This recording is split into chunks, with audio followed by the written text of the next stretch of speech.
There are different methods of making egusi soup, the frying method and non-frying method. Some prefer a lumpy one and while some prefer it normal way. But today I'm going to be showing how to make this in a very delicious way using the frying method. So to begin, you want to clean the protein of your choice. I'm using beef. I also went in with some stock fish already cleaned. Go in with some, scotch bonnet pepper, chopped onion, seasoning cube and salt. Stir well to combine and allow this to simmer for 15 minutes without adding water. 15 minutes later, you can see some water it has rendered, which is okay. So I'm going to give it a quick stir and go in with this cleaned snail.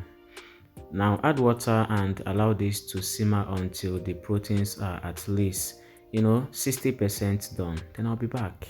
Now, do you know that you can pair your egusi soup with white rice? If you have tried it before, let me know in the comment section. So at this point, the protein is at least halfway done. So I'm going to take it off from the heat and separate the stock from the protein. Now in another pot, heat up palm oil and go in with your blended pepper mix. This is some, tatashe and scotch bonnet. I also added onions. Now allow this to fry. While it is frying, you want to season slightly. But first I went in with this deboned smoked catfish. Then go in with seasoning cube and salt. Please, while seasoning this, you want to be gentle with it. Remember that our stock is properly seasoned already. And for food disclosure, I blended the egusi paste with, more crayfish and ugirobe. So I won't be adding any more crayfish in this sauce, but you can go ahead and add if you prefer. Now in about 7 to 8 minutes, come back and give it a quick stir so it doesn't burn. Even though I'm using non-stick pot, but you want to keep an eye on it. So give it another 3 minutes. Once oil flows to the top, you want to give it that last stir and introduce your blended melon seed. Now off camera, I blended this melon seed and form it into a paste using a blended onions and water. So you want to add it and allow this to start frying.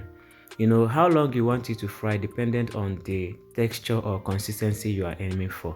For me, I want it in between, not too thick, not too lumpy, just the normal one. So in about 7 minutes, it should be ready. Once your egusi is well fried, you want to, introduce the stock and the rest of the ingredients. So once the stock is in, you want to reintroduce your proteins and adjust with more water if necessary. The water you'll be adding dependent on how you want it. Some want it light while some want it thick. Myself, I want it in between, so I'll be gentle with the liquid. At this point, you want to taste and adjust with seasoning salt if necessary. Otherwise, cover it and let it simmer on medium heat for at least 15 to 20 minutes. And come back, give it that last stir. Our soup is almost ready at this point. So the next thing I'll be adding is vegetable. You can use fluted pumpkin leaf, you can use uziza leaf, but today I'll be using fluted pumpkin leaf. And once you add it, give it more 3 minutes and our soup is ready. Let me know in the comment section which swallow is best paired with this. I used eba. Thank you for watching. See you in my next one. Bye.